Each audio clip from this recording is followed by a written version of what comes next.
estatísticas americanas mostram que entre 1970 e 2012, quando outras doenças crônicas estavam declinando, a DPOC estava aumentando a sua mortalidade.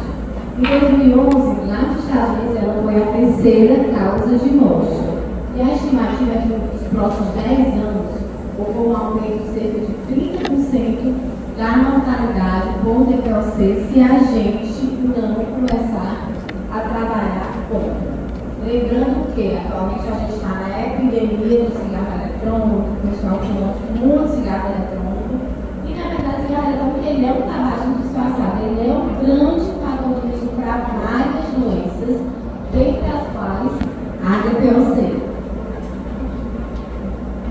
Se for os dados que eu tirei do DataSUS, em relação à mortalidade entre 2008 e 2018, se a gente colocar DPOC, enfisema e bronquite, ocorreram cerca de 440 mil mortes. Lembrando que os dados do DataSUS nem sempre eles são tão fidedignos, porque o DPOC às vezes ele entra como uma causa secundária de morte.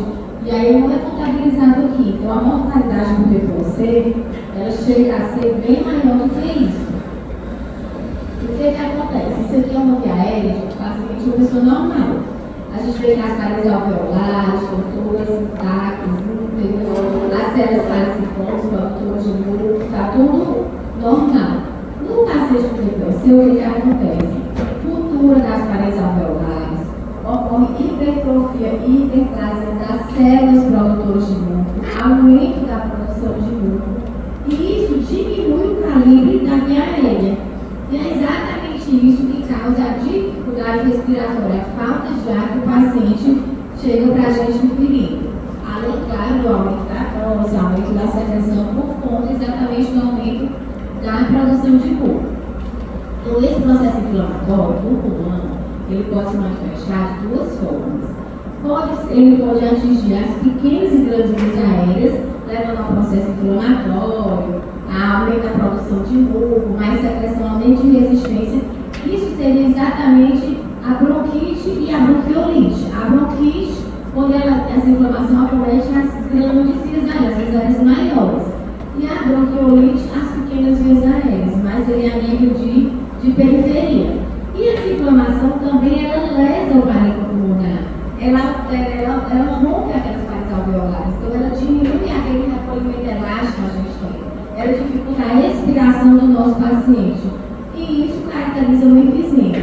E todas essas entidades terminam levando a limitação ao fluxo aéreo, que é exatamente a via final do nosso paciente com o DPOC. Essa classificação entre enfisema e bronquite é uma classificação muito mais teórica, porque na verdade as doenças elas coexistem. Eu tenho um paciente com bronquite que tem enfisema associado, enfisema que tem bronquite. E o tratamento, na verdade, ele vai variar muito mais de acordo com a sintomatologia do paciente. E não se eu estou tratando o paciente bronquite, se eu estou tratando o paciente com perfil com fenótipo enfisematório. Mas o enfisema sempre exatamente o que? Aquele aumento, aquela destruição dos espaços aéreos distais ao bronquíolo terminal.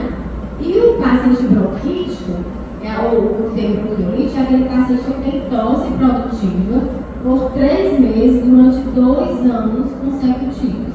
Mas assim, essa classificação é muito mais patológica do que epidemiológica, do que propriamente dito em relação com como é que a gente vai abordar o nosso paciente.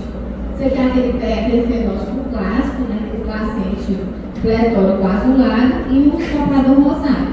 O pletórico azulado é aquele paciente bronquítico, aquele paciente que tem muita tosse, muita secreção, aquele paciente que é mais hipoxêmico, que é angustiado, diferente do soprador rosado, que é aquele paciente mais emagrecido, que tem muito mais dispneia, aquele paciente hiperinsuflado. Aqui o pulmão, paciente enfisematório, se vocês observarem, tem as bolhas enfisematórias. Vocês querem apagar essa primeira luz ou não? Acho que atrapalha. Porque eu tenho umas imagens de raio-x, eu acho que ficou melhor. Pode apagar para mim, por favor.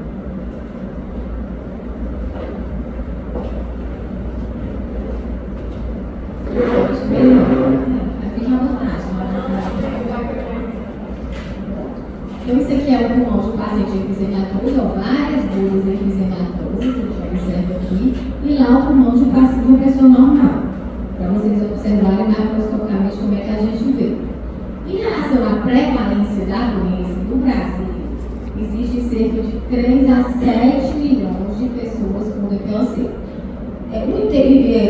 estudo que foi feito na América do Sul, e aqui no Brasil, ele só foi divulgado na cidade de São Paulo. É o estudo platino, que eles procuraram avaliar a prevalência da DPOC. E eles viram que a prevalência era em torno de 16% em São Paulo. A causa está entre a quarta e sétima principal causa de morte aqui no Brasil. Lembrando que existe muito subdiagnóstico. É aquele paciente que é grande tabagista, que tem uma tosse, não, essa tossezinha do cigarro. Ou é aquele paciente já tabagista, ou tabagista importante, idoso, já não faz aquela atividade física que ele fazia, não, porque eu estou mais tempo em casa, é porque eu estou mais tempo parada, é da idade, é porque eu tenho uma dor no joelho. Então, muitas vezes, o paciente só procura a gente quando ele exacerba, porque ele já está vivendo com função pulmonar bem limítrofe. Então, se ele infectou, se ele exacerbou, se ele perdeu um pouco mais da função pulmonar, ele passa a ter mais sintomas, ele procura atendimento médico. Então, dificilmente a gente começa a acompanhar o paciente de uma fase muito precoce da doença. A maioria dos pacientes que chegam já é um diagnóstico mais tardio. Então, a gente precisa, talvez, procurar um pouco mais esse nosso paciente com DPOC. E quais são os fatores de risco? Sexo. O paciente do sexo masculino, talvez até por conta de uma maior exposição que ele tem, de maneira geral, é um paciente que tem um fator de risco maior de ter DPOC. Apesar do que a mulher, quando exposta à mesma carga tabágica que o homem, ela adquire mais precocemente as doenças. Talvez tenha aí uma associação hormonal com isso. Mas o paciente do sexo masculino, a pessoa do sexo masculino, tem uma predisposição maior até a doença, por conta dos fatores exposicionais. A idade, pessoas mais velhas, normalmente, o tabagismo, tanto ativo como passivo. Eu tenho alguns pacientes com DPOC que nunca fumaram, mas que se eu estou casado, mas fumar a vida inteira dentro de casa. Se você tem uma pessoa que está fumando com você, no seu ambiente de trabalho, no seu domicílio, você está fumando junto com aquela pessoa. Ah, professor, como é que eu sei a quantidade de cigarro? Não sei. Não sei, nunca vi em local nenhum a quantidade de cigarro que o tabagista passivo, com o risco maior, teoricamente, o tabagista ativo, que tem um carga tabágica acima de 20 baixos anos, tem um risco maior de ter doença associada ao tabagismo, mas a gente sabe que para a pessoa que nunca fumou pode ter câncer, então tem uma interação genética, claro, muito importante nisso.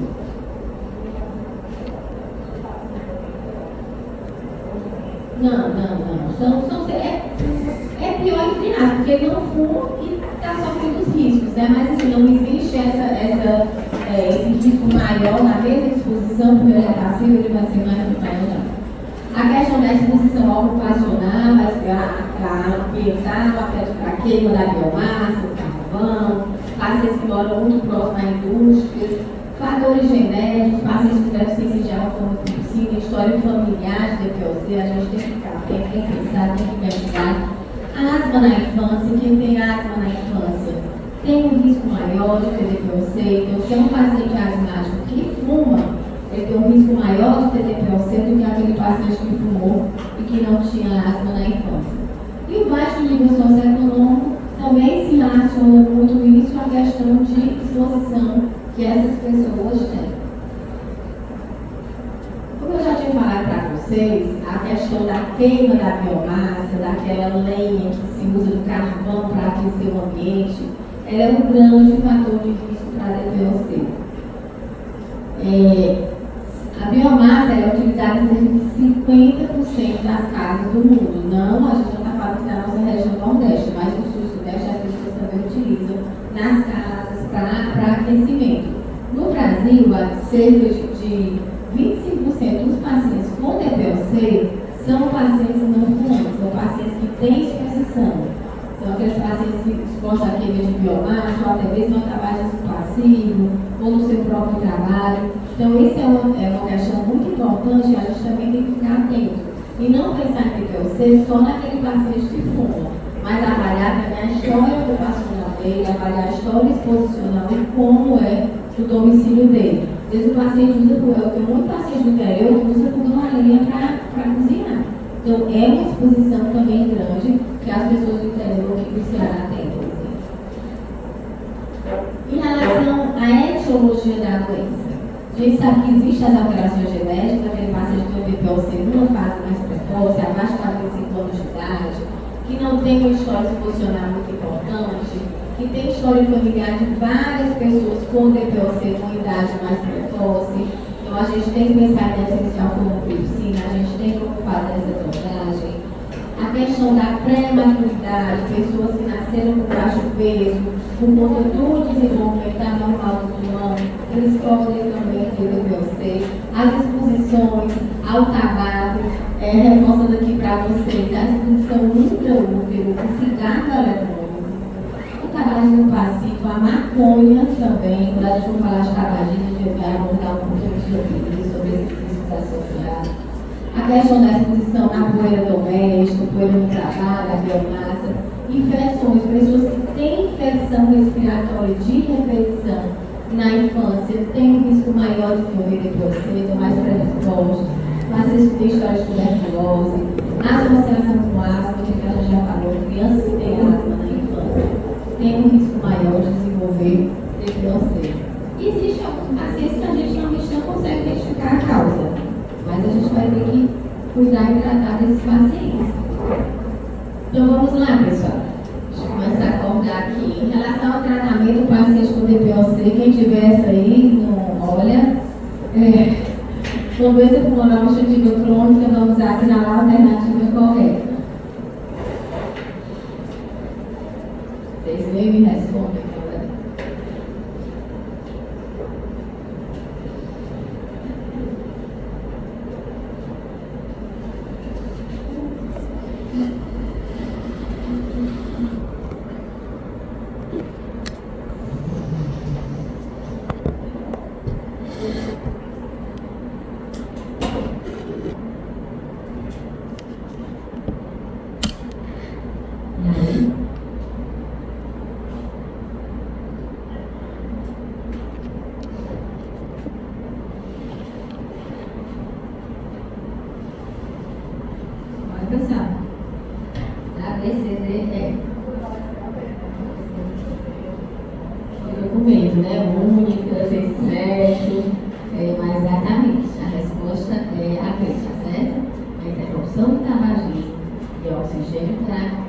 Quando indicada, já falamos um pouco sobre isso, são as únicas que reduzem comprovadamente.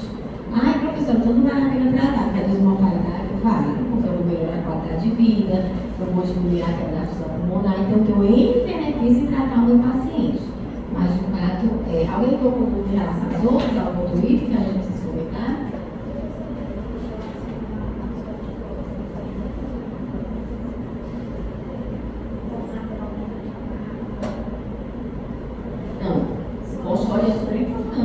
Quando indicado, já vai fazer tratamento, mas ele não reduz sobrevida, tá certo?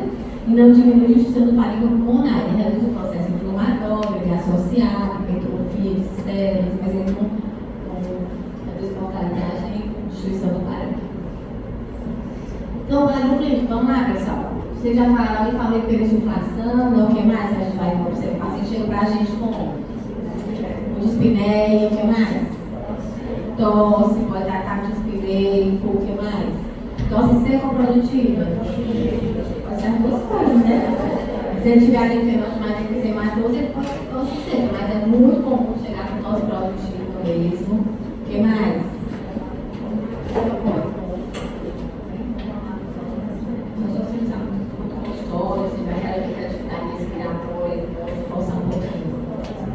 Aí no exame físico, tórax, trajetórias, tonel, hipersuflar, o que mais no exame físico? Pode ter sibilo, pode estar emagrecido, o que mais? A ausculta pulmonar, o sibilo, eu posso ver? Músculo diminuído. Muito bem, então a tosse crônica pode ser seca, mas é muito comum produtiva, a dispneia, a sibilância, exatamente isso, o emagrecimento, aquele paciente caquético, vai ter aquela fraqueza muscular. Na inspeção do exame físico, aquele tórax hipersuflado pode acontecer, nem todo paciente vai ser esse chegar assim, de DPOC, beleza, já. Mas assim, a gente pode encontrar aquele tórax hipersuflado, pegar aquele aumento de ângulo posterior, o paciente pode dar ataque de direito. Ele pode dar aquela respiração com os lábios semicerrados, aquela respiração exatamente que ele aumenta aquela pressão para abrir ali às vezes é usar o véu e facilitar a respiração, como se fosse fazer uma pique. Pode estar usando musculatura acessória, ele pode ter aquele tempo expiratório prolongado, que a dificuldade é exatamente maior expiratório. Se for aquele paciente mais grave, já tiver comprometimento, pode ter sinais pulmonar, urgência jugular, hepatomegalia, edema de membro inferior.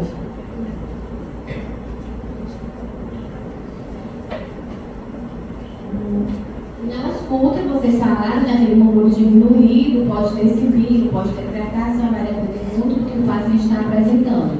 E reforçando mais uma vez, aquele percentual grande de pacientes que a gestão diagnostica, né, que são subdiagnosticados, diagnosticados. A gente pega um paciente de DPOC, chega para a gente, não, doutora, eu tenho asma e vim aqui para ser tratado de asma. E a asma dele, na verdade, é uma DPOC. Então, a DPOC, o paciente DPOC, vocês têm noção, a gente tem em média 4 comorbidades associadas. É o paciente que tem C, é o paciente que tem doença do refluxo, é o paciente que tem neoplasia, osteoporose, quadro de depressão, câncer. Então, ela é uma doença inflamatória sistêmica que está associada com muitas outras alterações.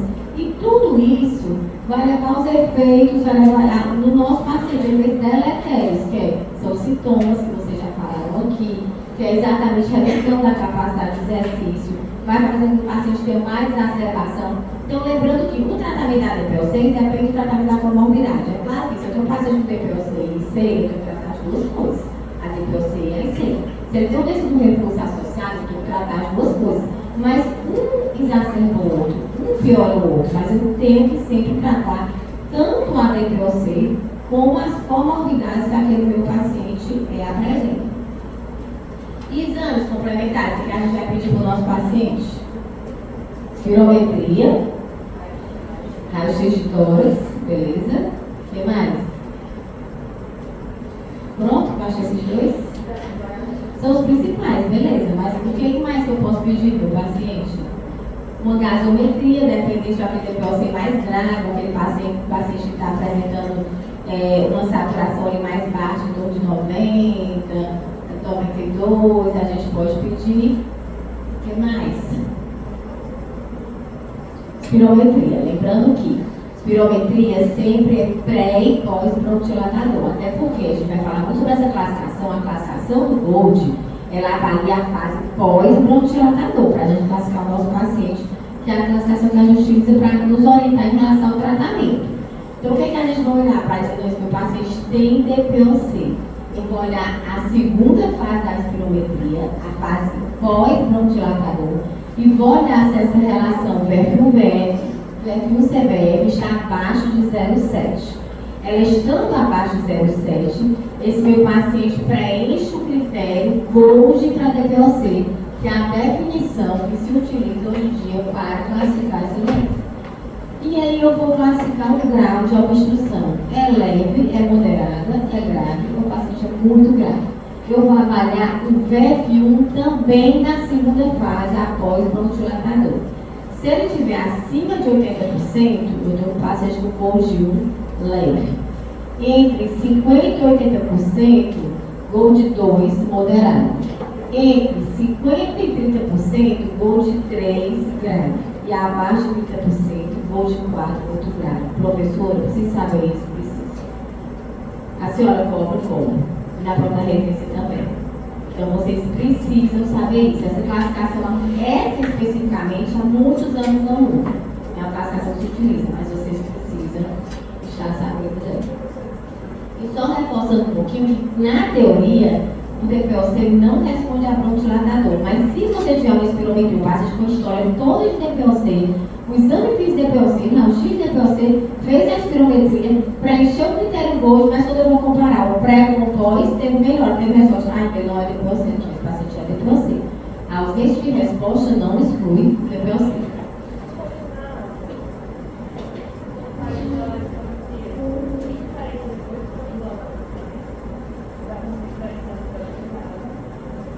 Não, só pela espirometria você não vai conseguir diferenciar DPOC de asma, não. Teoricamente, o asmático é aquele paciente que tem a resposta significativa. Quando ele faz, você compara a fase pré com a pós, ele melhora o VF1. Aí tem vários critérios, vai sair esse ano a nova diretriz da brasileira, mas a da ATS é 200 ml 12%, e tem a da ATS 2022 que é melhor 10% em relação ao previsto. Então, tem várias respostas significativas que a gente pode considerar, mas a gente está trabalhando com 200 ml e 12% em relação ao pré-BD. Então, se tiver aquela resposta no clínica de asma, beleza, o paciente tem asma, mas a história é muito mais importante do que o exame físico em si. Ele vai complementar, então o DPOC também pode ter essa resposta. Então, só pela espirometria eu não vou conseguir separar um do outro, não. Teoricamente, o asmático já tem uma obstrução e responde. E lembrando que, quando a gente vai laudar uma espirometria, a gente olha a fase pré-BD. E aí, olha se ele teve resposta a bronquidilatador. Isso aqui é outra coisa. Isso aqui eu já recebi a espirometria do meu paciente, eu só vou olhar a segunda fase para classificar. Isso aqui eu não estou laudando a espirometria dele. A espirometria dele chega com laudo, independente se é asmático, grosseiro, não tem nada, vai se avaliar a fase pré e vai olhar se ele teve resposta na pós, aquela melhora significativa. Agora, no meu consultório, eu vou olhar a espirometria dele, a segunda fase, para saber se ele preenche esses critérios. Certo? CVF. Para a classificação do DPOC, não. Para lá da espirometria, sim. Para eu dizer se tem obstrução, sim. Eu olho a fase pré-BD, se tiver abaixo de 0,7. Isso é para lá da espirometria. Para classificar DPOC, é segunda fase. A fase pós. Sempre. A gasometria arterial a gente pode pedir, em alguns casos, tem pacientes mais graves, com saturação mais baixa, posso ter uma acidose respiratória com retenção de CO2, que é hipotermia, e posso ter hipoxemia. Vai variar, pode ser inclusive normal, vai depender muito do paciente. Vamos lá. E aí, ó, isso aqui, gente, é uma mulher de 71 anos de idade, ela veio para o ambulatório, com história de tabagismo, 40 maços anos, e trouxe essa espirometria. Lembrando que eu não estou pedindo para vocês olharem a classificação Gold e a fase pós-BD, não. Isso aqui é o que você acabou de me perguntar, não é o pré? Você vai olhar pelo pré. Como é que é essa espirometria? O índice de fenol dela, aqui é a fase pré-bronquidilatador, pós, o valor que é previsto e o percentual de variação. Olha aqui, o índice de fenol dela está 40, está abaixo de 0,7, então está abaixo. Me sugere o quê? Obstrução, muito bem. Aí eu vou lá no meu VF1 para classificar a obstrução. 25% previsto. A obstrução que é 25% deve ser grave, né? Abaixo de 40% a obstrução grave, 40 a 60 moderada, 60 a 80 leve. Muita coisa, né? Mas não vamos lá quando a gente conversa mais sobre isso. Mas enfim, uma obstrução acentuada. E a CVF dele está reduzida também está, porque está abaixo de 80%. Então eu estou aqui com obstrução acentuada e CVF reduzida. E teve resposta a bronquidilatador, vamos ver o que aconteceu. Foi de 620 ml para 830 ml, aumentou 210 ml. 210 ml foi quanto por cento de variação em relação ao pré-BD? 33%. Então foi maior que 200 ml e foi maior que 12%. E 12%. Então eu estou diante do que, gente? Uma obstrução acentuada, com CVF reduzida, que teve resposta. Vamos ver se teve de CVF também. 1.540 foi para 1.890. Vixe, é bem fácil. 350 ml, mais que 200. E mais que 12% do pré-BD. Então eu tenho resposta tanto de VF1 como resposta de CVF. Então qual é a resposta a essa questão? Já tem, né, para vocês? Qual é? Bem, né, gente? Muito bem. Agora, qual seria o quê? Você vai me dizer agora. Calma, a classificação Gold vai já aparecer bem aqui, sua resposta. Vamos ver, classificação Gold. Ele vai chegar perto pra gente, tá? Essa espirometria, dependendo se as marcas ou DPOC. E vocês viram que o paciente teve DPOC pela história e teve resposta a bronquidilatador. Quer dizer, não é impossível o paciente DPOC pode ter resposta. Agora nós vamos passar pelo Gold. Muito bem. O difenol pode VD dela está abaixo de 70, 44, então ela tem o critério inicial do Gold, beleza. Quanto é que está o VEF e o pós-VD? 33% previsto. Vocês lembram o Gold? Muito bem. Então, o paciente Gold 3, ok? Tranquilo? Então, laudar a espirometria é uma coisa, classificar pelo Gold da DPOC é outra classificação.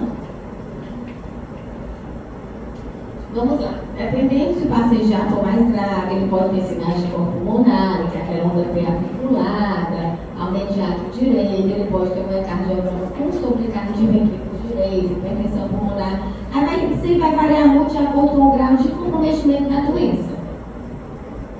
Além da espirometria, a gente pode estudar um pouquinho mais a função pulmonar.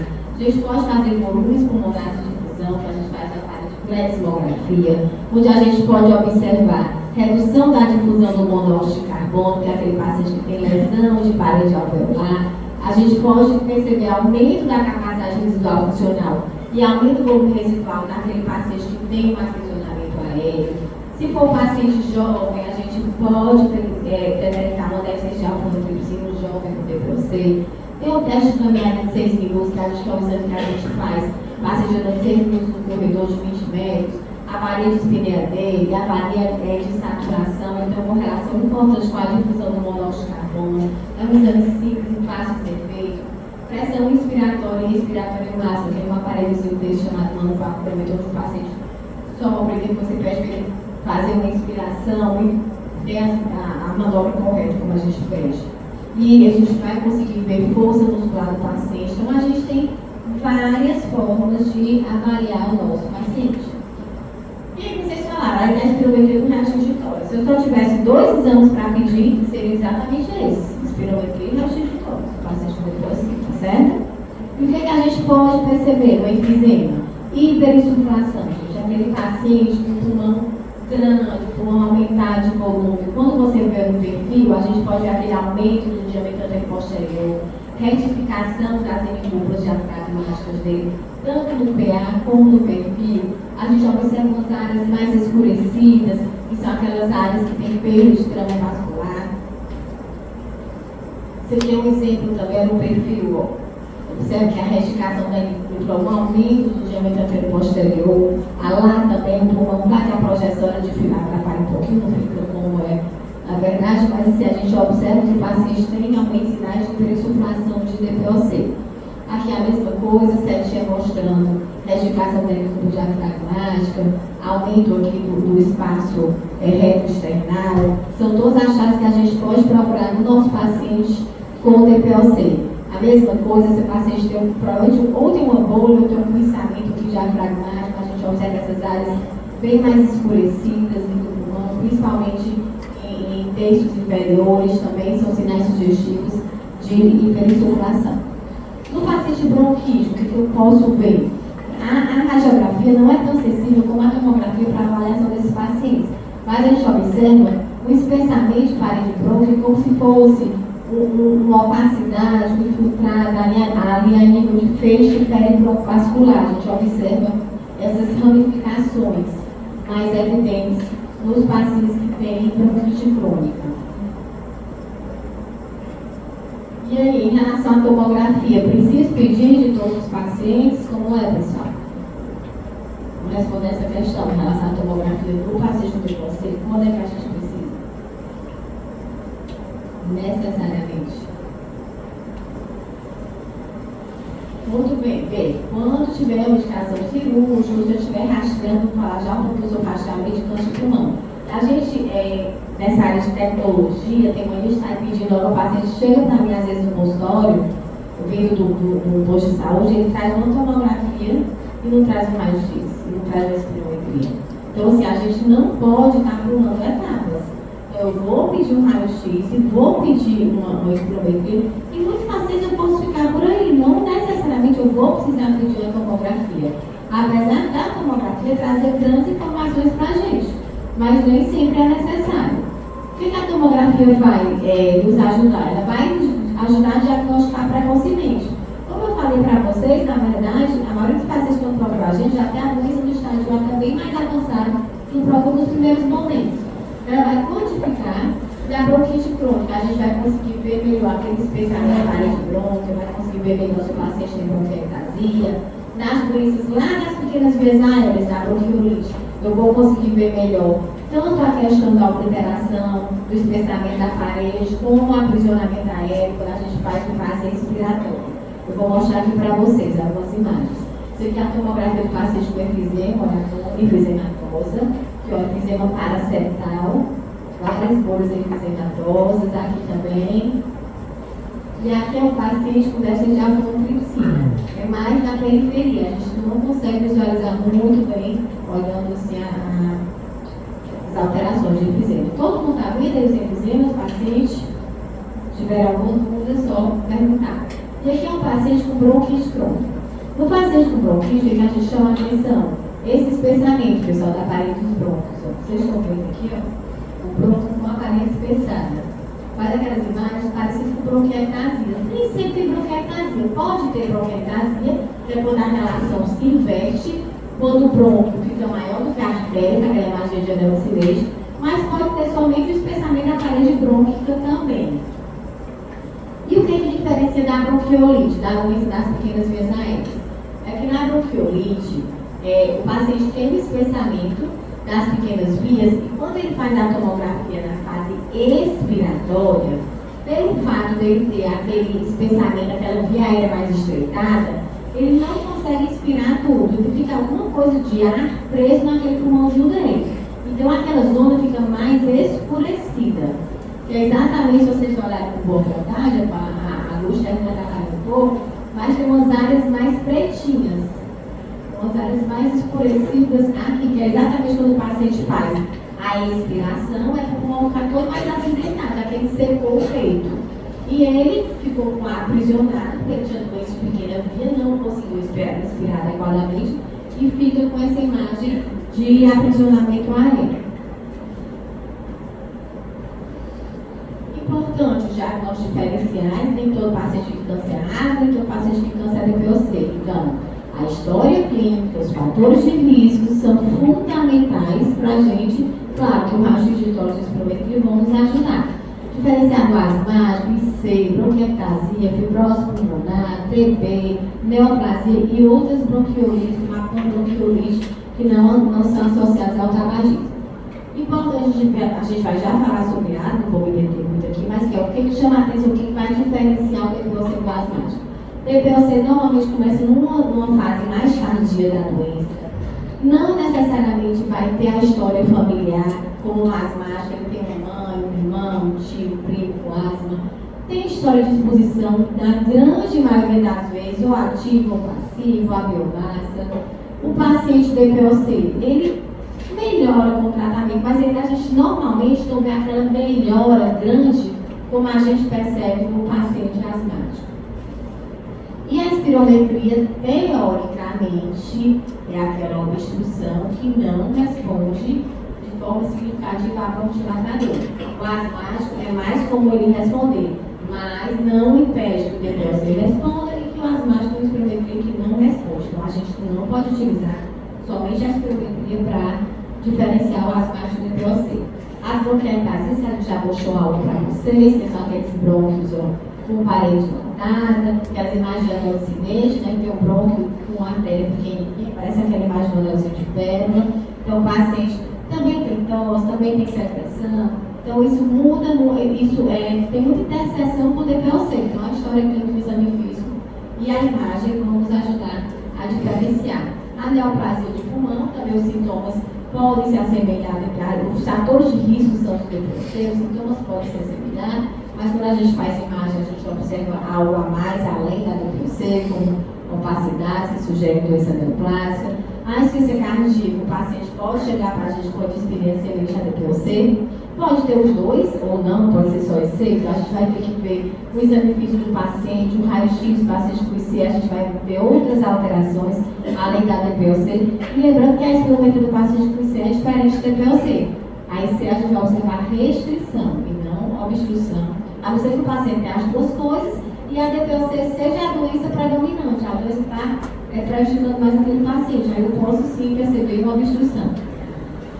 A fibrose pulmonar, Também a doença restritiva, a imagem, a tomografia, a história exposicional é importante e a tomografia ela é bem diferente. Vocês vão ter uma aula residencial, a Sérgio já acabou conversando para vocês. É bem interessante, vocês vão ver que diferencia bastante. E tem a bronquiolite, que é bem semelhante àquela bronquiolite do paciente com DPOC, é mais difícil da gente diagnosticar, mas o que chama a atenção para diferenciar é que ela acontece mais em homens, vão estar mais vistos associados à sinusite, e ela não é muito comum no nosso meio, são mais os pacientes asiáticos. E aí a classificação, voltando, o paciente chegou no meu consultório, ele tem uma história bem sugestiva de DPOC, e eu quero classificar esse meu paciente até para me ajudar a saber como é que eu vou tratar, como é que eu vou começar o tratamento dele. Então, a gente tem que saber aquela classificação da espirometria do Gold, que eu mostrei para vocês, né, que é o Gold leve, hoje 1, 2, 3 ou 4, é leve, moderado, grave ou muito grave. Primeira coisa é o típico pós-BD menor que 70, e eu vou olhar o VFU pós-BD para fazer essa classificação.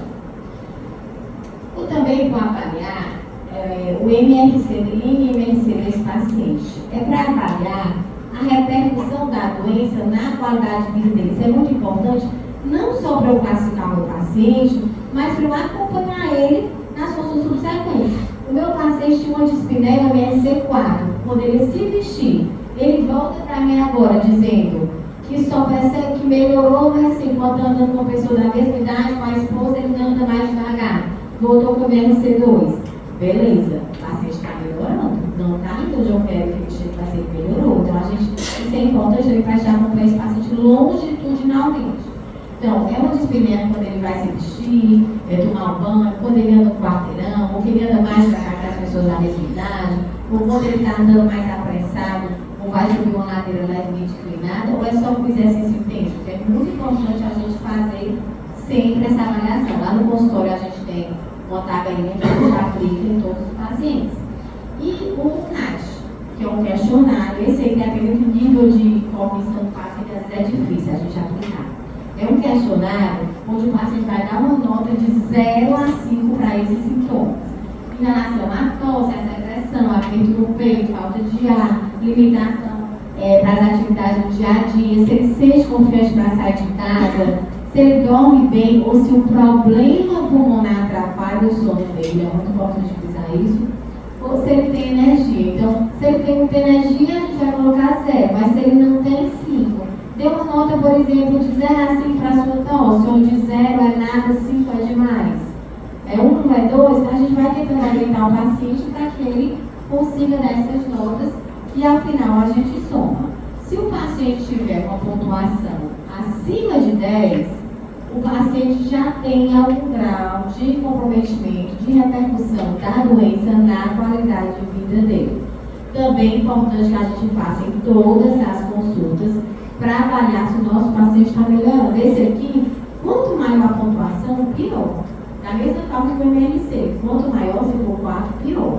Então a gente vai fazer isso tanto para classificar o nosso paciente, como para acompanhar nas visitas subsequentes. Por quê? Porque a primeira coisa para classificar o paciente de DPOC é ter uma espirometria por no diagnóstico. Se tiver relação BFC com os abaixo de 0,7. Posteriormente, eu vou classificar o grau de obstrução, que a gente já mostrei para vocês. 1, 2, 3 ou 4. Depois disso, eu vou avaliar os sintomas de exacerbação para classificar o meu paciente em A, B ou E. E é essa classificação que vai me orientar o início do tratamento do meu paciente com DPOC. Se vocês prestem bastante atenção agora. Oi.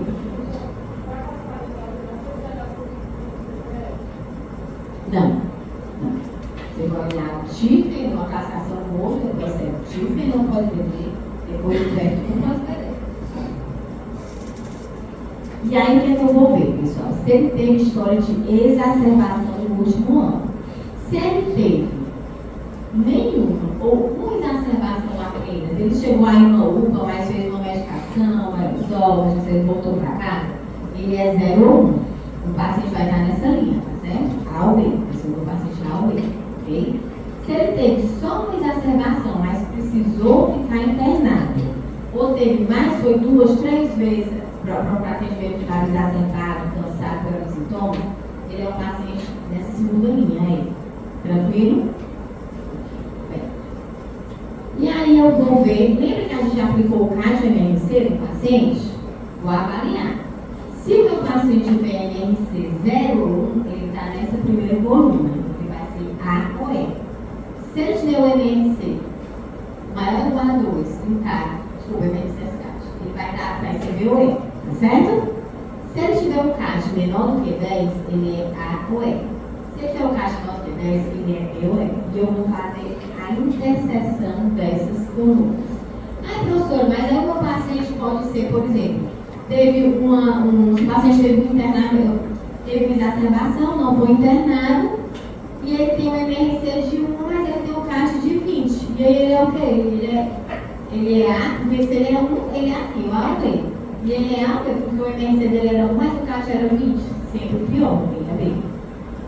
Você vai entender? Mais ou menos?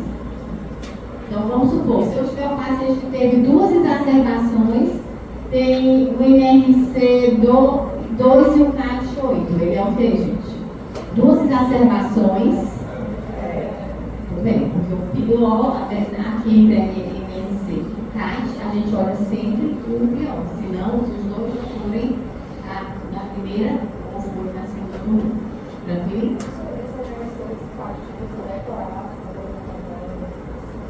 O CAD não.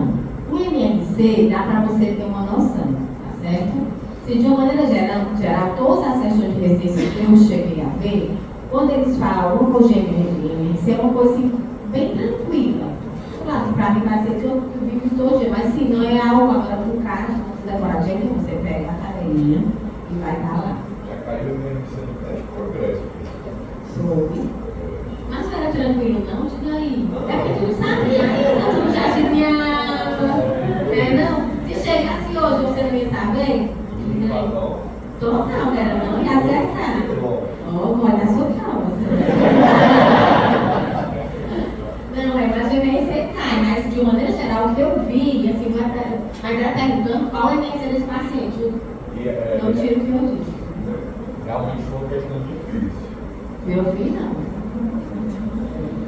Não, porque assim, realmente, assim, eu não fui perguntando valor, não. Se eu ouvi, foi assim, tá? Tem paciente que tem um MRV onde espirulina classifica a doença. Aí você dizer se é gol de A, B, C, D ou E, entendeu? Mas não era para você dizer exatamente FE, MRC 4, MRC 3. Tudo pode acontecer. Mas o CAT não, jamais, meu Deus. O que pode acontecer é assim, colocar o paciente tem um CAT 20, entendeu? Mas para você dizer, nem eu faço 4 dias você decorado o CAT, assim, na liberação.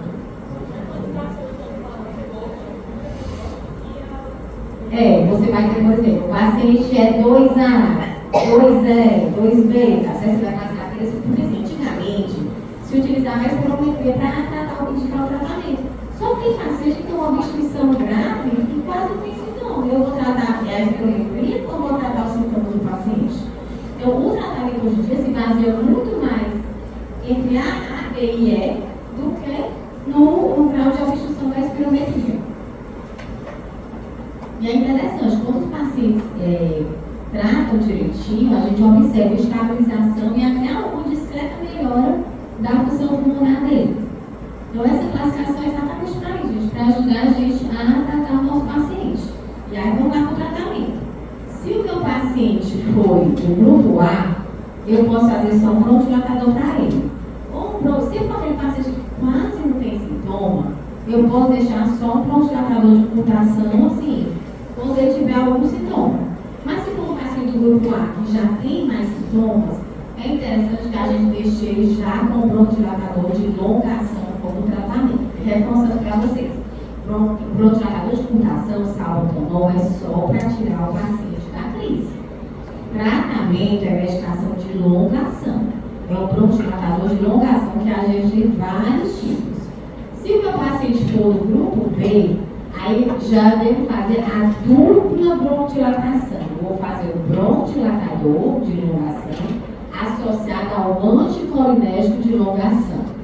E se for o paciente do grupo E, aí vai depender. Eu posso tratar igual que o grupo B, com dupla bronquiodilatação, bronquiodilatador com anticolinérgico, mas para esse paciente, na maioria das vezes, a gente faz terapia tripla, associa o corticoide inalatório.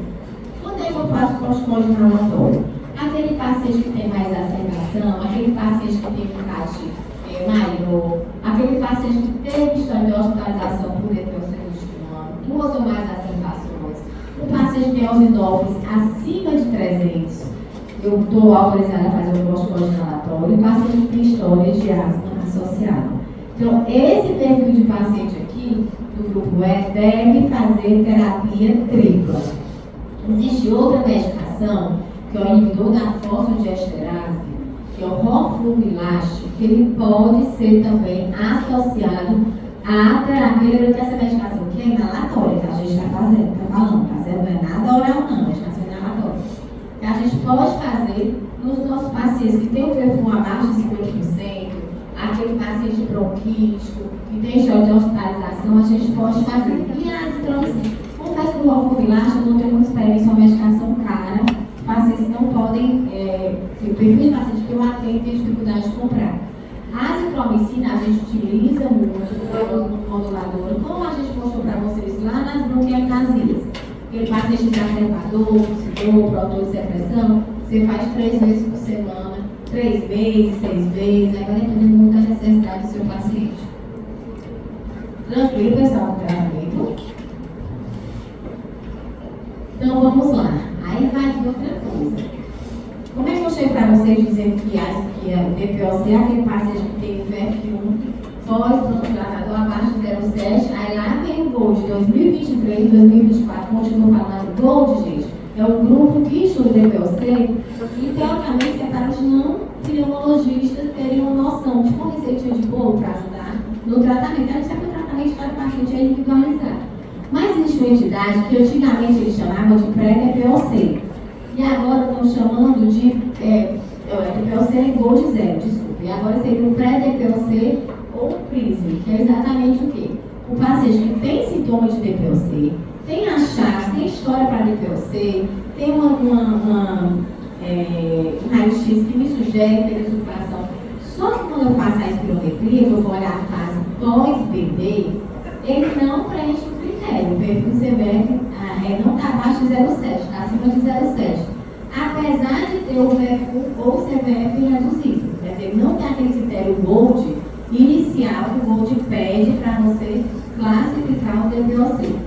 Se esse paciente tiver outros achados, a gente pode chamar ele de pré-DPOC. Então eu não posso tratar? Posso. E eu tenho vários pacientes dessa forma. Eles não têm esse critério espirométrico, mas eles têm DPOC. Então, o exame ele é complementar, mas às vezes o exame é tratado. Então, eu tenho que ver a vida do meu paciente, a história dele. Então, esses pacientes podem desenvolver no futuro ou não a DPOC, e até 20% dos pacientes tabagistas, eles têm espirometria, e tem sinais e sintomas de DPOC, fazem a espirometria, o VF-CVF pós-BD dá acima de 0,7, com o VF reduzido, o CVF reduzido. Quer dizer, um paciente que tem DPOC, mas não presta aquele critério espirométrico. Então, chama de PRISM, que é exatamente o paciente que tem uma função pulmonar, a relação preservada, mas já tem sinais da doença.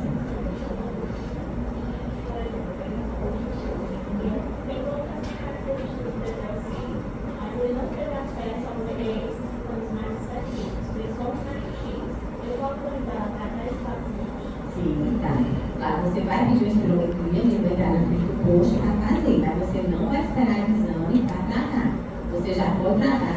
Você já pode fazer, inclusive, aquela que eu sugeri para você.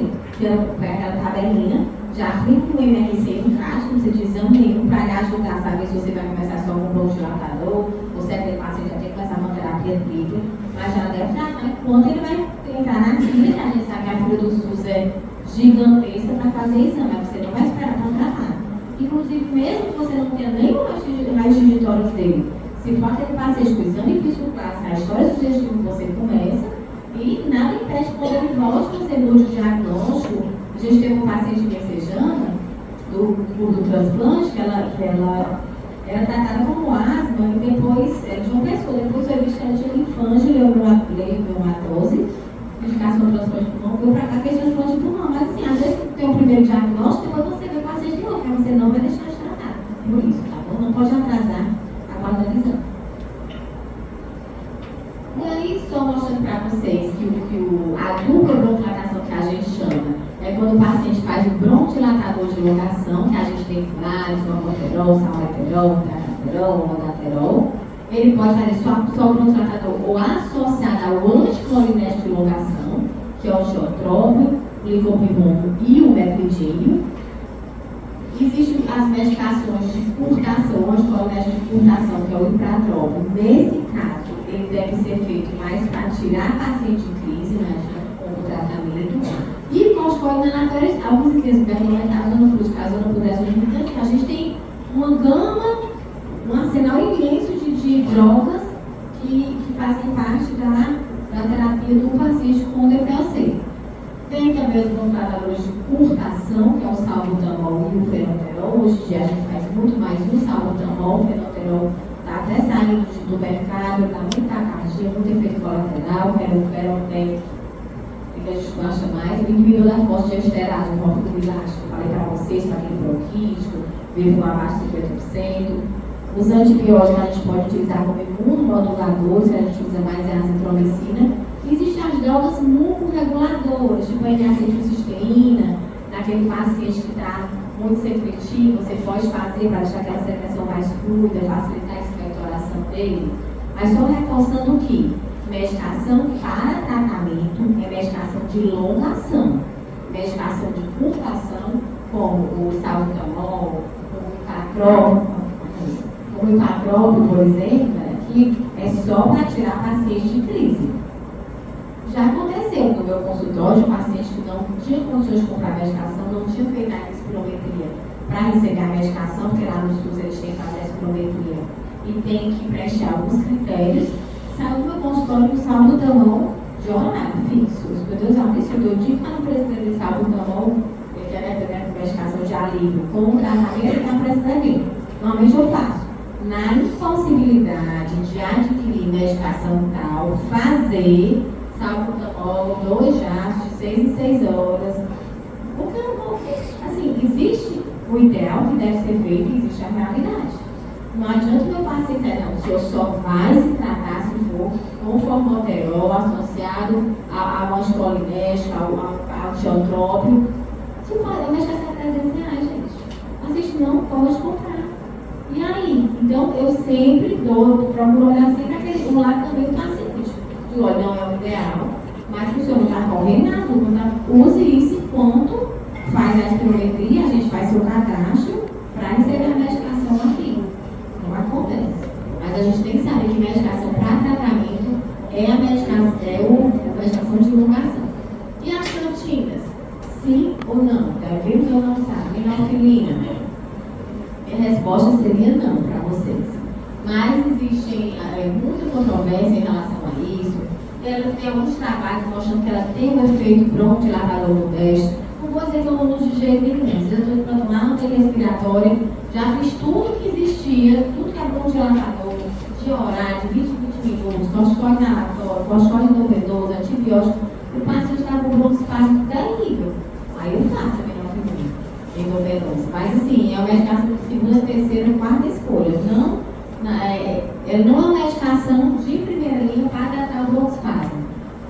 Quando ela é associada com salmeterol, por exemplo, ela pode melhorar a aspirina, pode melhorar a PF1, mas as evidências são muito limitadas, são contraditórias, é uma medicação que tem muito efeito colateral. Então é uma medicação que a gente deve tentar utilizar, não utilizar. E aí essa questão da SUS, agora 2018, uma paciente de 54 anos, feminina, tabagista, falta de ar e tosse há 7 meses, além de expectoração e por persistente nos últimos 3 meses. Tem limitação funcional moderada em relação às atividades de rotina, por conta do problema do pulmão, piora na falta de ar quando sobe escada. E aí, com esse MRC, cadê o MRC? Tá no celular, né? Não vale, aí vale. Bora lá. Quando sobe escada, qual MNC é? Alguém disse aqui. Né? Tá certo. Uma hora a gente acerta, né? Bora lá. No último ano, teve um episódio de pneumonia, aumento da secreção, ficou esverdeado, precisou usar leve, sem internar. Então, se ela não internou, ela é o quê? A, B ou E? O A ou B, né? Acho que sabe. O A ou B, dá pra cruzar ainda, né? Beleza. Nega comorbidades, trouxe radiografia de tórax com hiperinsuflação, o tivedor de 0,56, B21 litros, 57% do previsto. Está reduzido, pode continuar na dor, tá vendo? Verso de fevereiro pode ver abaixo de 0,7, ok? Critério Gold, né? Preencheu. E olhando o verso com 57%, é Gold o quê? Pode pescar. Gold, era 58, Gold 12, exatamente. Não houve significativa após bebê, severo foi normal. Qual a estratégia terapêutica para essa paciente? Eu vou de passar aqui, eu coloquei primeiro. Aí, o MRC é 1, ok? Concorda? Eu disse 0 ou 1? Eu disse 1. O CAT não dá pra gente fazer, né? Também então a questão do CAT é cruel, que a gente vai fazer no prova. A limitação ao fluxo aéreo dela seria o Gold 2, né? Que é o Gold 2A. Concorda? Então qual é o tratamento? Então, assim, se você, quando você for avaliar, você colocar esses dados que são importantes, você vai conseguir saber qual o tratamento indicado para o seu paciente. Então, a gente sempre tem que acompanhar. Não é porque eu prescrevi o tratamento, esse paciente era bom de 2A e ele vai ficar ótimo com esse tratamento. Não, o tratamento o paciente pode de repente ficar bem, mas pode não ficar, a gente pode precisar mudar. Eu sempre trabalho em toda consulta, CAT, MN6, acervação, avaliar a questão do tabagismo, se o paciente ainda continua fumando, acompanhar a função pulmonar, os pacientes mais graves, eu tento acompanhar anualmente, paciente mais sintomático ou grave. Se for aquele paciente que já está bem, não tem estágio, sem sintoma, a gente pode fazer a cada 2 anos. Avaliar sempre a técnica, já falei isso para vocês, olha, todo dia, eu estou já para gravar um vídeo. Todo dia eu ensino 200 vezes, como todo paciente que não atende, eu ensino, certo? Prende 10 segundos, eu faço todo o teatro e é impressionante como eles usam a medicação errada. Então a gente tem que pedir para eles trazerem para usar na nossa frente a medicação. A questão da reabilitação pulmonar é muito importante, ser para todo paciente deveria fazer. Eu digo que o pneu não consegue trabalhar sem um fisioterapeuta. Então é muito importante a reabilitação, principalmente os pacientes já vulneráveis, mas assim, o leve já deveria começar a reabilitação pulmonar se a gente tiver condições. A questão da exposição, às vezes não fumo mais, mas todo final de semana tá ali como a gente faz com os amigos, tem um vizinho que está fumando, é dono de uma mercearia, tem os clientes que fumam, então está sendo exposto. A vacinação, nós vamos falar mais um pouquinho sobre ela, teve uma mudança agora esse ano. Avaliar a necessidade de terapias suplementares, é um paciente que precisa de osteoterapia, é um paciente que precisa de ventilação invasiva, avaliar as comorbidades que ele tem, se ele está tratando aquelas comorbidades. Em toda consulta a gente vai ver, de repente, o paciente está usando a medicação correta, mas ele não consegue usar aquela medicação, a técnica ele tem dificuldade. Então eu troco daquelas cápsulas inaladas de conceito que ele puxa, por uma medicação spray, aquelas dosimetradas que ele vai usar com espaçador e máscara. Então a gente tem estratégias que a gente pode utilizar para facilitar o uso da medicação, para ajudar na técnica. Porque quando eu passo um comprimido 2 vezes ao dia, é muito fácil, o paciente só engolir. Mas a medicação inalatória, vocês vão ver na prática, que às vezes o paciente tem dificuldade de fazer. Então a gente tem que ter muito cuidado com isso. Vamos lá. Essa questão agora de 2020. Um paciente com DPOC sem limitações aos exercícios físicos, com exacerbações trimestrais, considerando o espirometria com VFU de 62%, com a melhor opção terapêutica. Ele não fala isso é pré ou é pós, né? Assim, se ela for pré, ele tem uma obstrução leve, esse paciente. E se for pós, se tiver o tífero abaixo de 0,7, seria um Gode 2, né?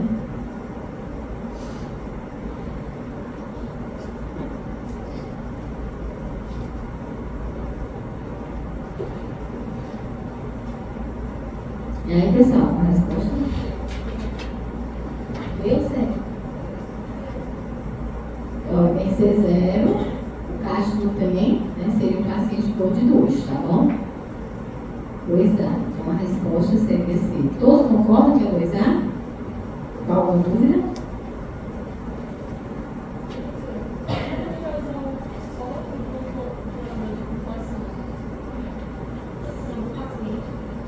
Tem. Se for aquele paciente, um paciente A, vamos supor, um paciente tipo 1A, spirometria dele praticamente normal, pouquíssimo alterada, ele tem um CAT bem baixinho, o MRC todo normal, mas eu sei que tem DPOC, mas ele não tem sintoma, não tem nada. Aí, para esse paciente, eu posso deixar só a medicação nas CRIs. Mas, sim, aquele paciente realmente DPOC praticamente sem sintomas, são poucos. A maioria dos pacientes que vêm para a consulta, a gente está usando no mínimo um beta-2 de locação de tratamento já, certo?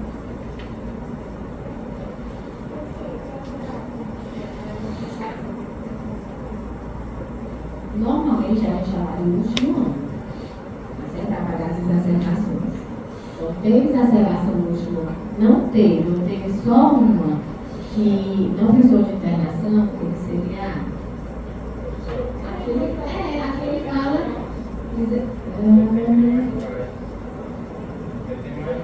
Verdade, esse paciente eu quero ver, viu?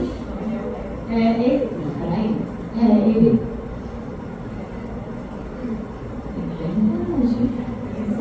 Sem limitações, com exacerbações trimestrais. Você tem no mínimo 3. Então, se ele 3 é um paciente que já seria ele precisaria pelo menos de uma. Eu acho que eu fui direcionada a resposta. Mas ele teria pelo menos indicação de dupla broncotilatação. Porque vocês lembram que o E pode ser só a dupla broncotilatação? O E só precisaria fazer isso aquele paciente que interna, aquele paciente que tem história de asma, história de eosinofilia, aí precisaria fazer a terapia tripla no corticoide. Então, a resposta atual, se você tem essa dupla broncotilatação, tem deixa eu ver a sensação, vacina, prolongação da não, não é AD não. Exatamente. Pronto, perfeito. Pronto, vamos ler aqui que está escrito aqui. Broncotilatação de elongação mais anticolineste de elongação, tá certo? Olha aí, parabéns, gostei. Sabe que eu vou ter só para pegar vocês? Verdade, você não acredita na verdade. Vamos lá. Foi bom, eu vi que não atentos. Em relação à DPOC, foi correta afirmar. Vamos lá. É só para fixar, não olha nessa questão, vocês têm, mas só para fixar aqui.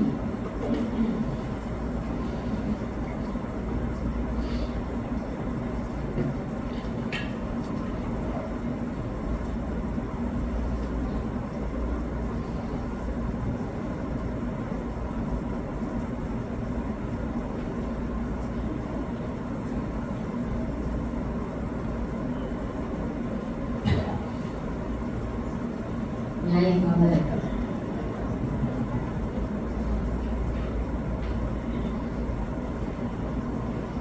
Vem cá. Vocês acham que é só essa? A B também? Não, porque olha, essa aqui é uma pegadinha, viu? Havendo reação linear carga da baixa e VF1. Quanto mais fuma, maior o VF1. É exatamente o contrário a relação. Quanto mais fuma, menor o VF1. Então, por isso que não é essa. Vocês acham que podia ser a C?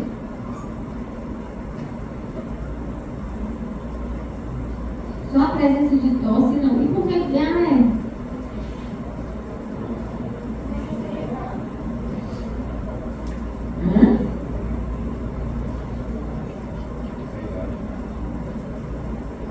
É porque isso aqui mudou, viu, gente? buscar essa questão. Vou já conversar com vocês, mas os pacientes têm que fazer a tomografia de bastidores. O paciente está com baixo. Vou já para você. Mas não é tomografia convencional, né? Tomografia de bastidores. Eu falo sobre isso. Mas essa questão aqui também tem que ser formulada. Então, assim, tratamento, cessação do tabagismo, atividade física fundamental, reabilitação pulmonar, caminhar, adaptação, que o paciente ou caminhar dentro da casa dele, o que ele puder fazer. O que teve de mudança, pessoal, agora, em 2024? A questão da vacinação. A gente sempre cobra dos nossos pacientes do SUS a anti-influenza, a antipneumocócica e a Covid, porque eles têm gratuito, tá certo? Eu vou até checar como é que está a questão da coqueluche, se eles estão tendo gratuito, porque para quem não fez na infância também tem que fazer, eu não tenho cobrado na minha prática. E a vacina contra o vírus essencial respiratório foi aprovada pela Anvisa, ainda não está disponível no SUS. Pacientes pneumopatas acima de 60 anos de idade devem fazer. Então, essa aqui foi a mudança que teve do ano passado para cá. E a reabilitação pulmonar. Só reforçando para vocês que a vacinação antipneumocócica, a gente tem a 23, que é a da caça pós-sacarídea, e tem a conjugada no SUS. O que a gente tem é a 13, mas existe a 15 e existe a 20 dos serviços particulares. E resumindo, qual é a recomendação agora de 2024 para a vacinação do paciente DPOC? A vacinação contra a influenza, a vacinação contra a Covid, a vacinação pneumocócica, que vai depender da disponibilidade, se eu vou fazer a 20 ou vou fazer a 15, tá certo? Seguida pela 23, a 23, depois de 5 anos que eu faço a primeira dose, eu tenho que fazer um reforço. Já as conjugadas, a 20 ou a 15, ou se for a 13, não precisa fazer reforço. Se o paciente é um pneumopata pronto, fez as 2 doses da 23, ele faz uma com 5 anos, faz um reforço. Antes dos 60 anos, depois dos 60 anos, ele vai fazer mais uma dose. A vacina contra o vírus essencial respiratório, que está indicada para pessoas acima de 60 anos pneumopata, deve ser feito. O SUS, a gente está vendo, acho que é uma avaliação da Comitec para ser liberada. E a vacinação contra a coqueluche naqueles que não foi vacinado da adolescência, DPOC, acima de 50 anos, deve também fazer. Não sei dizer se a da coqueluche, eu acho que está disponível nos postos, vou checar isso.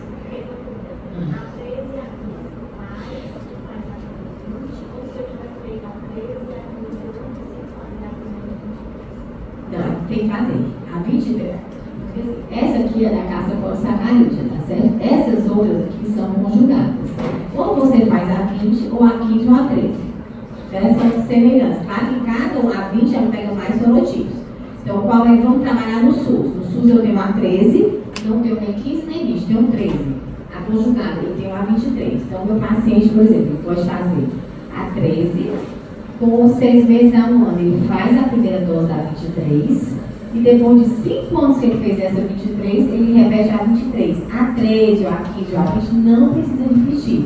Ela é de memória, uma lógica grande. Se o paciente fizer, por exemplo, a 23, aí ele faz depois da 13, 6 meses a 1 ano. E depois de 5 anos que ele fez a primeira 23, ele repete a segunda dose da 23. Elas se complementam, os pacientes se complementam, que devem ser feitas as duas, tá certo? A oxigenoterapia, ela tem as suas indicações, não é todo paciente de câncer que vai fazer, porque a gente sabe a toxicidade, os riscos de oxigênio entre pacientes que não precisam. Então, aquele paciente que tem uma PO2 abaixo de 55, com uma saturação menor que 88%, com hipercapnia, lembrando que você faz essa avaliação por duas vezes seguidas, em mais ou menos no intervalo de 1 mês. Ou o paciente tem uma PO2 na gasometria de 55 e 60, com saturação menor de 80, com hipercapnia, também fazendo 2 avaliações de intervalo mais ou menos de 1 mês. Aí foi hipertensão pulmonar, o IC, o paciente tem um hematócrito mais elevado, que o paciente consciente, né, mais concentrado. E para esse você indica, mas lembrando que, mesmo ele preste esses critérios, depois de 2 a 3 meses, eu reavalio se aquele paciente realmente está precisando. Porque já aconteceu de eu atender o paciente no ambulatório, ela me chamava de intercorrência, o paciente de um colega estava sendo atendido de outro ambulatório e por acaso eu estava no hospital. Ela era do ambulatório da Pindeu, nós estávamos sendo atendido em outro. Quando eu fui atender, a paciente estava durando 88, 87 e o DPOC, eu não vou internar. E a mulher não queria internar, porque eu peguei umas amostras de um consultório, que era terapia tripla, que a paciente estava gravíssima, hipoglicêmica. Dei para a paciente, mas ela e a filha consciente de que o ideal era internar naquele momento. Com 15 dias, quando a mulher voltou, ela estava bem melhor. Porque ela não estava tratando. Na verdade, na piora dela, porque ela não estava tratando. Então, acontece, o paciente tem os critérios, quando você otimiza o tratamento, regula ele melhora e a gente consegue o negócio de terapia. Ventilação não invasiva, quando é que eu indico? Naquele paciente DPOC que tem retenção de CO2, se ele tiver ou não a apneia do sono associada, que a apneia do sono ele vai ter que fazer mesmo. Quando é um paciente com hipercapnia, com retenção de CO2, eu vou fazer um BIPAC, ou bilevo, na verdade, são 2 níveis de pressão, não somente um. E aí, esse paciente da Unicamp, em questão de 2017, 55 anos, foi atendido com dispneia progressiva de longa duração, tosse hipoprodutiva, tabagem de 2 maços por dia desde os 15 anos de idade, tórax, anteroposterior aumentado, núcleo vesicular diminuído, espirometria de 40%, ticanol 0,58 após PD. Vocês já colocar após PD, porque o gordo a gente chama sempre após PD. Oximetria de 85 em ambiente, ATC com enfisema paraceptal bilateral. Forma de estar associada à sobrevida desse paciente a longo prazo? Mas você já sabe, né? Bora lá.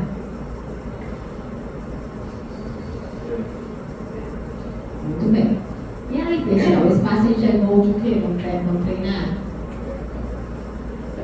Bom, dá para avaliar a MRC dele. Se fizer prova, esse não traz não.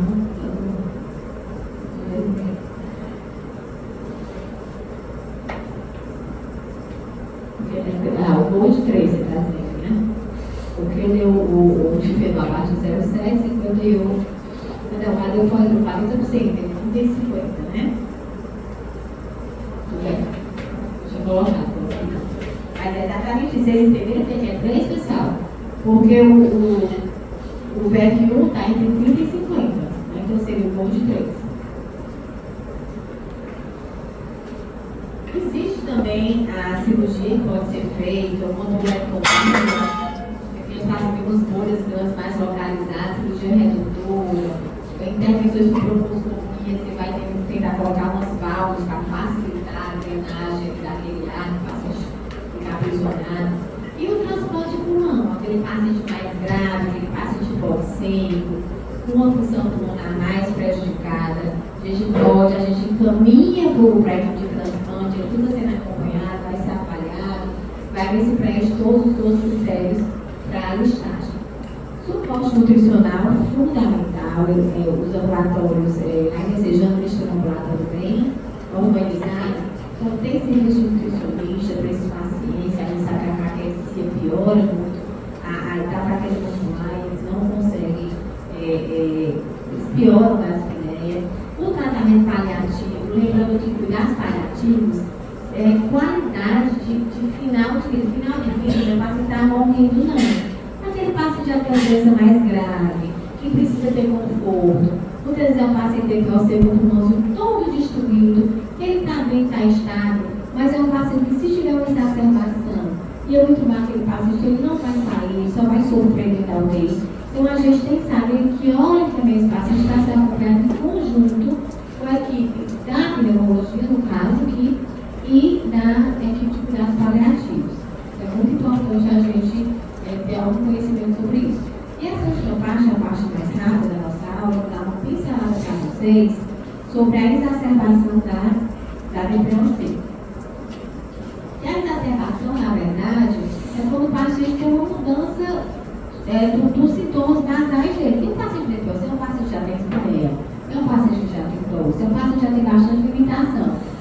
piorou desses sintomas, se ele teve que mudar a medicação, ele teve que fazer mais bronquidilatador, ele teve que procurar uma emergência para fazer um corticoide, ou procurar um corticoide, ele teve que entrar com corticoide, a gente pode fazer corticoide com cursos curtos, teve que entrar com antibiótico, esse paciente pode estar exacerbado. As exacerbações, elas podem ser leve, moderada ou grave, mas elas alteram muito a qualidade de vida daquele paciente. Então, a gente tem que saber identificar para tratar adequadamente.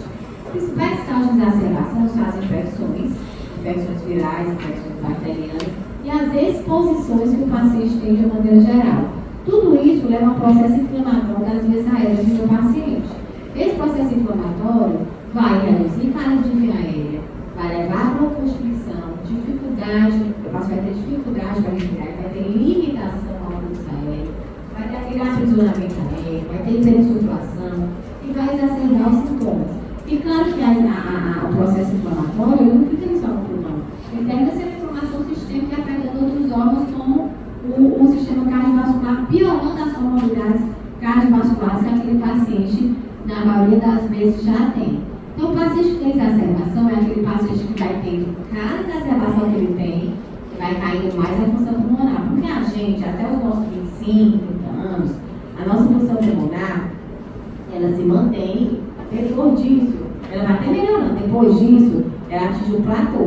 E ela começa a cair de todo mundo. Os pacientes que continuam agredindo o seu pulmão, esses pacientes, essa função pulmonar, ela tende a cair de uma forma muito mais rápida. Então, por isso que é importante a gente tratar o paciente. Ele vai ter uma queda maior da função pulmonar, vai ter mais sintoma, vai ter piora na sua saúde de estado geral, vai ter mais hospitalização. Então, esse é um paciente que vai estar mais grave, vai ter um risco maior do desfecho morte. Para vocês terem uma noção, os pacientes DPOC que internam, eles têm uma mortalidade que varia de 3 a 11%. No ano seguinte, o risco de hospitalização aumenta, chega até 43%. A mortalidade dos internos em UTI chega a 24%. E em um ano ela pode aumentar, chegar até 42%. Quando eu vou comparar o DPOC que não exacerba, que é o estado, com o DPOC exacerbador, o exacerbador tem uma mortalidade maior, cerca de 15% em relação àquele DPOC estável. Então, como é importante a gente tratar o nosso paciente para tentar manter a doença dele controlada. E é um paciente que tem um risco maior de exacerbação. É aquele paciente mais grave. É o paciente que tem hipertensão pulmonar, é o meu paciente que tem uma função pulmonar mais prejudicada, é o meu paciente emagrecido, é aquele que tem mais doenças associadas, refluxo, mais comorbidade cardiovascular, é aquele paciente mais idoso, o paciente usuário de oxigênio terapia, que é o paciente mais grave. Então, esse paciente tem que ficar mais atenta em relação ao acompanhamento dele. Lembrando que, quando o paciente exacerba, tem doenças que podem mimetizar a exacerbação da DPOC ou podem estar associadas, piorando aquela DPOC.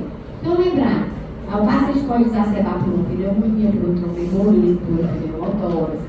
Ele pode exacerbar porque ele está com inseto controlado, arritmia, até mesmo ansiedade, quando refluxo exacerba a DPOC. Ele pode ter exacerbado porque ele não usou a medicação, falta, infelizmente, no SUS.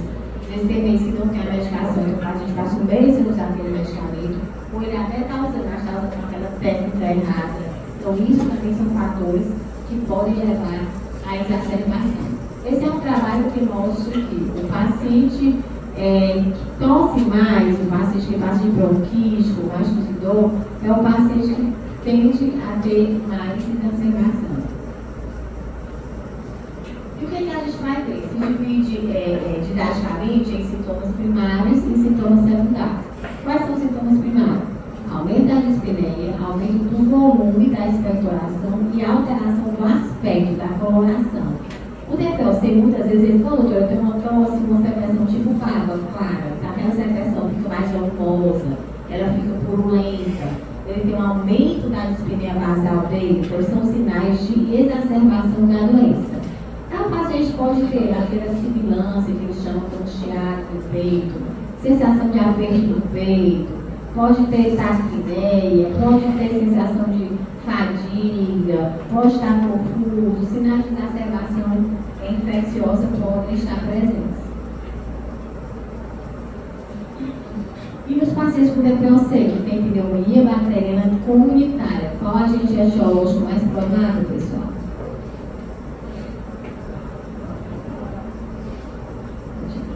Muito bem. Pneumococo, mas pneumonia da vontade de maneira geral, né? Pneumófilos, que é muito comum no paciente com DPOC. E aí, como é que eu vou tratar essa observação? Se o meu paciente está, eu vou tratar ele no domicílio dele, na UPA, atendido, no posto de saúde. Eu vou indicar um bronquidilatador, eu vou fazer um corticoide por curso curto, gente, 5 dias. Eu costumo fazer 5 dias, mas 5, 10 dias no máximo, dose baixa.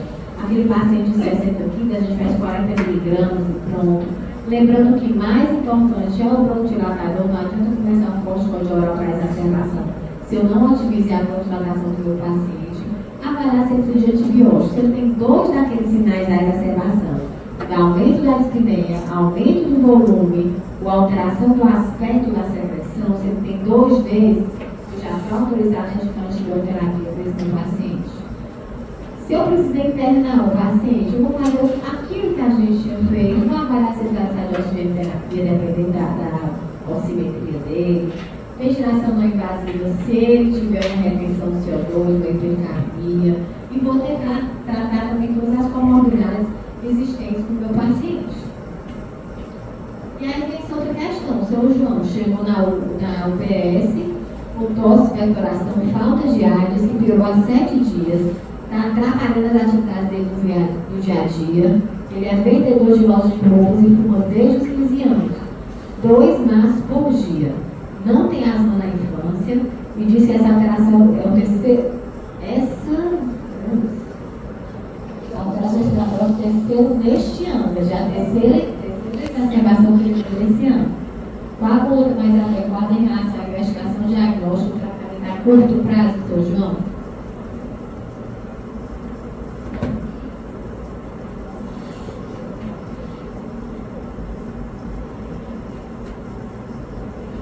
Existe uma pergunta dela, se a exacerbação do bronquidilatador é de curto ou de longa? Curto. Mas existe um bronquidilatador de longa ação chamado formoterol, que também tem efeito de curta ação. Então, ele pode ser utilizado para tirar o paciente da crise.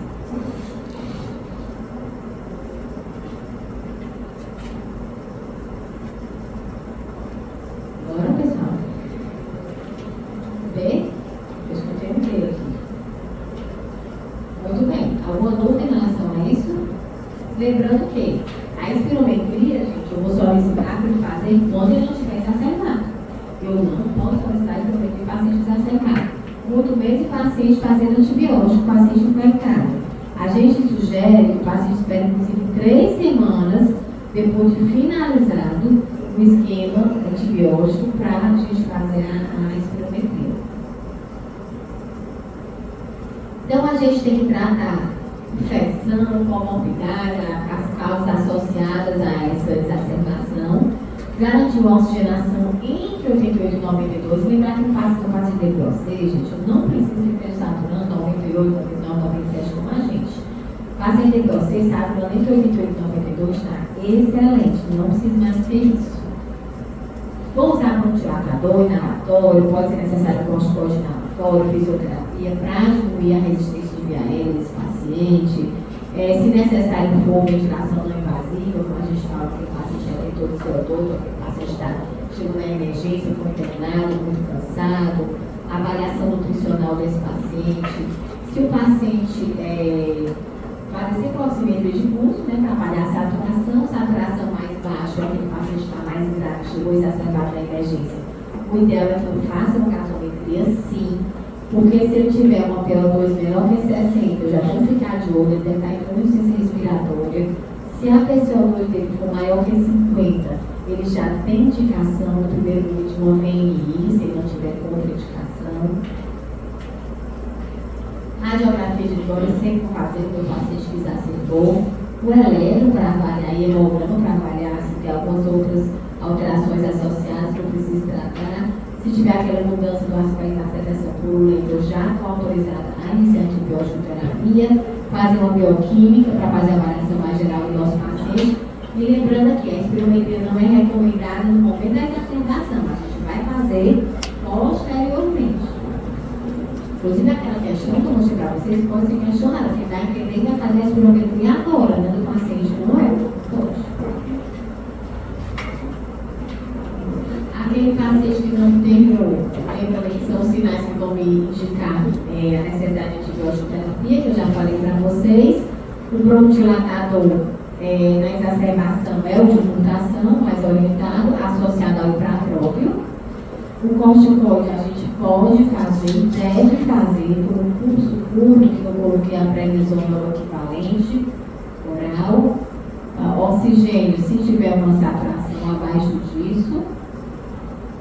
E aí essa questão da adolescente da Unicamp, 64 anos, foi a OPS com dificuldade respiratória há 2 dias, acompanhada de tosse seca, sem febre ou edema, antecedente pessoal de tabagismo, 30 mais Suzano, parou de fumar 2 anos, diagnóstico de PPOC há 6 meses, iniciou formoterol e tiotrópico, ele já está com a dupla broncoatração, que eu subei.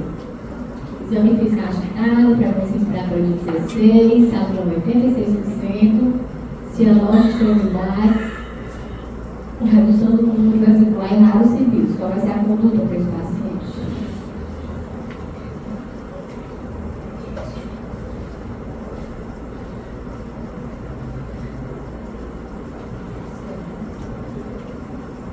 Eu vou fazer a espirometria agora nesse paciente.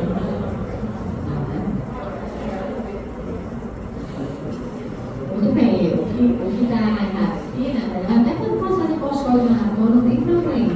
É a questão da espirometria. Eu não posso fazer o paciente exacerbado, certo? E aí, se o paciente foi avaliado, o que eu vou procurar ver para definir se ele vai ser internado ou não? Piorou sintomas, é um paciente mais grave, é um paciente que eu estou tratando na emergência, eu estou tratando ali a nível ambulatorial, mas ele não está melhorando, está piorando os sintomas, um paciente muito idoso, paciente que não tem como fazer o tratamento em domicílio. Então, esse paciente eu posso indicar internamento. E aí, o antibiótico, se o paciente tiver aqueles sintomas que sugerem infecção, o bronquidilatador, quando o paciente tem lá dentro de emergência, a gente faz, né, uma frequência maior, o bronquidilatador, e depois a gente vai espaçando mais. O corticoide, a gente foi colocado aqui prednisona ou hidrocortisona, mas se o paciente tiver no trato gastrointestinal tranquilo, funcionando, ele pode fazer já a prednisona oral equivalente, então precisa começar a medicação endovenosa. Se for aquele paciente que está em risco para ser entubado, por exemplo, eu tenho que deixar em dieta zero. Oxigenoterapia para garantir aquela saturação que a gente falou para vocês. Tem a ventilação não invasiva, tem o catéter nasal de alto fluxo, que foi mais recentemente passou a ser utilizado. Outra estratégia de oferta de fluxo maior para esses pacientes hipoxêmicos. A ventilação mecânica, que pode ser invasiva ou não invasiva, preferencialmente a não invasiva, que é com aquelas máscaras, interfaces. Se o paciente não responder, o paciente está muito grave, tem contraindicação à VNI, é que eu vou proceder para a intubação orotraqueal. E a fisioterapia, claro que se o paciente tiver em condições estáveis, a gente orienta. Aqui são outras medicações, outros cuidados que a gente tem que ter com o paciente, em relação ao balanço hídrico, a nutrição, a heparina profilática tem que fazer para o paciente de tromboembolismo venoso, os pacientes todos internos. E aí, essa outra paciente chegou 72 anos, chegou na UTI, já ficamos UTI para ele. Ciência respiratória aguda, tabagista 60 anos março, espirometria mostra um perfil 50% previsto, com obstrução, fazia tiotrópio e salbutamol inalatório quando necessário. Ela fazia um monte de colinésia, fazia o beta-2 de curta. Na admissão, é tratado inicialmente com oxigênio no catéter, 4 litros, clostridil venoso, bronquidilatador e antibiótico, evolui com prioridade espinéia. PA 160, cardio 96, respiratório de 33, saturando 98, sem febre, responde aos comandos, utiliza musculatura acessória, ausculto pulmonar com sibilos, IH com PO2 de 64, PCO2 de 60 e bicarbonato de 29. Nessa gás tem o que, pessoal? Com acidose o quê? Dose respiratória, né? Campo discreto, hipoxemia, 72 anos, estava aceitável para ela. E aí, qual vai ser a nossa conduta? Tudo bem, ventilação não invasiva, exatamente para a paciente tem retenção de CO2. Né? E já que você indicar ventilação não invasiva, vamos mexer um pouquinho. Paula é outra paciente aqui, mas foi quase uma continuidade daquele caso. Mulher de 67 anos, grande fumante, admitida com tosse há 3 dias, prioridade tosse, dispneia, febre, semelhante com bronquidilatador, frequência respiratória de 28, usando musculatura acessória de 88, número reduzido na ausculto, com sibilos, e na gasometria com 3 litros de O2, pH 7,27, PCO2 59, PO2 67, saturando 90. Quem tem essa gasometria? Acidose respiratória, concorda? Após 40 minutos de VNI, em modo BIPAP, 2 níveis de pressão, né, porque a paciente tinha retenção de CO2, BIPAP de 12, que é a pressão inspiratória, e o EPAP de 6, que é a expiratória, é 35, frequência de 0, pedindo nova gasometria, o pH ficou de 7,28, melhorou muito pouco, a PCO2 reduziu quase nada, foi para 58, melhorou a PO2 e a saturação. E com discreta melhora da espinéia. Que ajuste para ser recomendado aqui? O que eu quero fazer nessa gasometria? Eu quero mudar na gasometria, gente.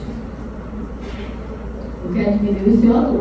Se eu quero diminuir o CO2, o que eu vou fazer? O que eu tenho que aumentar?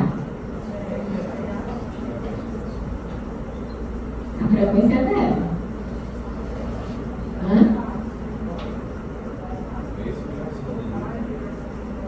Bom, para prestar atenção, é o seguinte: IPAP é EPAP, né? Porque a pressão inspiratória é a pressão expiratória.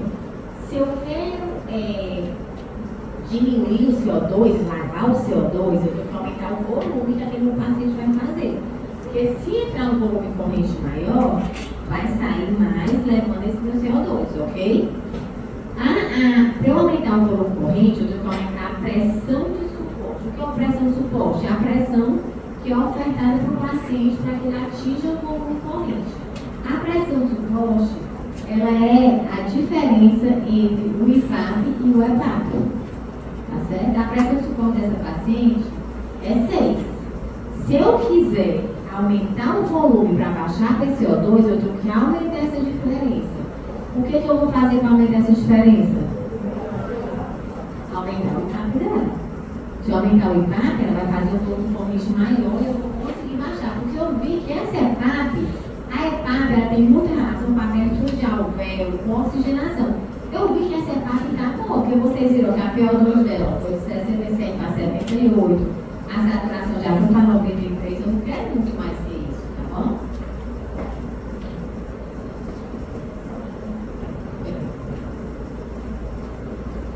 E aí, se o paciente chegou na UTI, quando é que eu só passei essa para vocês? Não esqueça. Essa questão ainda não, né? Paciente de 70 anos, DPOC, procurou atendimento com dispneia, aumenta a intensidade e frequência da tosse, respiratória de 27, número de sibilos difuso, saturno 89. Com relação a essa condição, assinale a alternativa correta.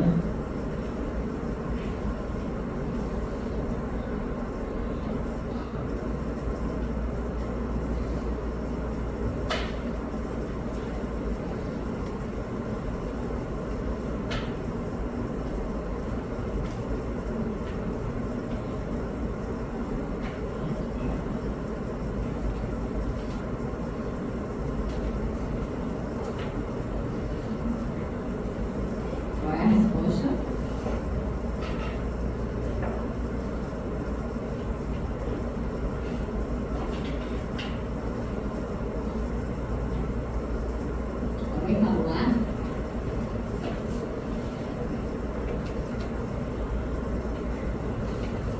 A resposta é lembrar que paciente com DPOC, dispneia, eu sempre, principalmente sobre dispneia aguda, ou dispneia que é uma piora súbita da dispneia basal, eu tenho que pensar em bicarbonato, tá certo?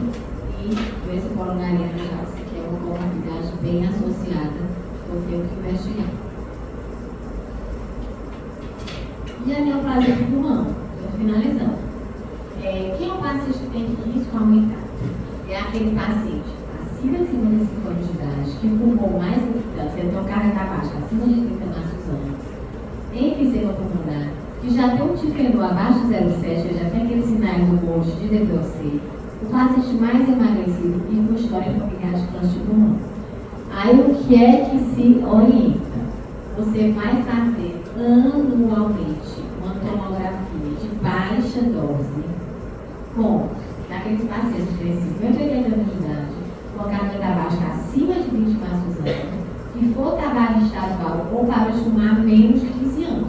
Se eu estou com esse paciente já para de fumar 20 anos, eu não preciso mais entrar nesse sistema de rastreamento do câncer de pulmão.